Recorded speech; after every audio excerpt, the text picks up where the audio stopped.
kami dari kelompok 9 akan mempresentasikan materi industri leasing. Baik, sebelum melanjutkan materi, perkenalkan saya Ninyoman Nadia Rahelia dengan NIM 2201010095 dan rekan saya. Perkenalkan, nama saya Naya Adriani dengan NIM 2201010072. Perkenalkan, nama saya Newaya Novina Mayanti dengan NIM 220110101061. Baik, pengertian leasing. Leasing merupakan pembiayaan berbentuk penyewaan barang modal kepada nasabah untuk jangka waktu tertentu. Nasabah membayar secara berkala dan di akhir masa sewa bisa membeli, memperpanjang sewa atau mengembalikan aset. Tujuannya memudahkan kepemilikan aset tanpa pembayaran besar di awal.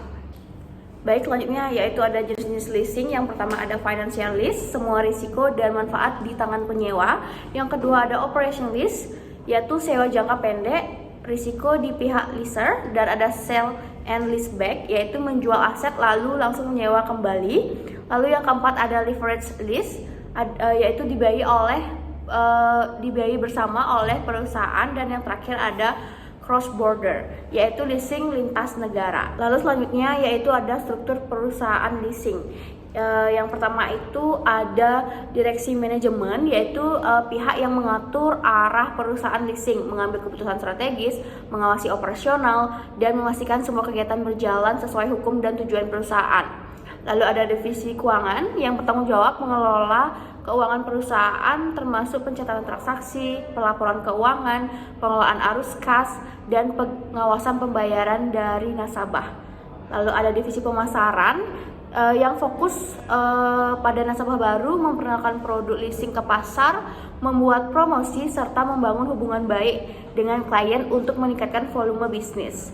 Lalu ada divisi risiko dan legal. Ini tuh bertugas mengidentifikasi dan mengolah potensi risiko yang bisa merugikan perusahaan, serta menangani semua aspek hukum mulai dari perbuatan kontrak hingga penyelesaian sengketa. Baik, saya akan menjelaskan proses leasing. Yang pertama ada permohonan leasing, yaitu calon leasing mengajukan permintaan untuk pembiayaan barang modal. Yang kedua ada penilaian kelayakan kredit, yaitu perusahaan leasing mengecek kemampuan bayar calon leasing. Yang ketiga ada persetujuan dan penandatanganan kontrak, yaitu jika layak kontrak leasing dibuat dan ditandatangani. Yang keempat ada penyerahan barang modal, yaitu barang diberikan kepada leasing untuk digunakan. Yang kelima dan yang terakhir ada pembayaran berkala, yaitu leasing membayar cicilan sesuai jadwal hingga kontrak selesai. Baik, selanjutnya saya akan menjelaskan sumber dana leasing. Yang pertama ada dari modal sendiri, yaitu uang milik perusahaan sendiri. Yang kedua ada penerbitan obligasi leasing, yaitu perusahaan menerbitkan surat utang ke publik untuk dapat dana. Yang ketiga ada pinjam bank atau lembaga keuangan, yaitu meminjam dari bank atau lembaga keuangan lain. Yang terakhir, yang keempat ada securitization, yaitu perusahaan menjual tagihan leasing ke investor di pasar modal supaya dapat uang tunai lebih cepat. Baik, selanjutnya ada analisa kinerja keuangan perusahaan leasing. Yang pertama ada analisa profitabilitas aset, yaitu mengukur seberapa efektif aset seperti mobil, alat berat, dan yang disewakan menghasilkan keuntungan. Yang kedua ada kualitas kredit yang disalurkan, yaitu menilai apakah leasing atau penyewa membayar tepat waktu atau banyak yang nunggak. Semakin banyak kredit macet, semakin jelek kualitasnya. Ini penting karena leasing hidup dari cicilan yang dibayar lancar.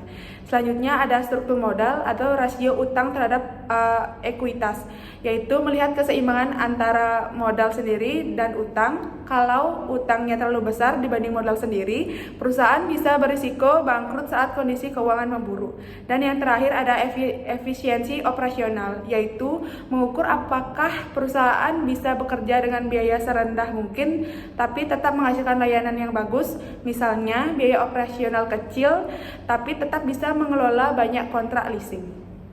Baik, selanjutnya manajemen risiko leasing. Yang pertama ada risiko kredit. Ini risiko utama karena leasing tidak mampu membayar cicilan. Kalau banyak yang gagal bayar, perusahaan bisa rugi besar. Solusinya biasanya memakai analisa kredit ketat dan meminta jaminan. Yang kedua ada risiko operasional. Risiko dari dalam perusahaan seperti kesalahan input data, sistem IT rusak, atau SOP atau prosedur kerja yang tidak berjalan. Ini bisa bikin proses leasing kacau dan rugi. Perusahaan harus mempunyai sistem pengawasan yang kuat.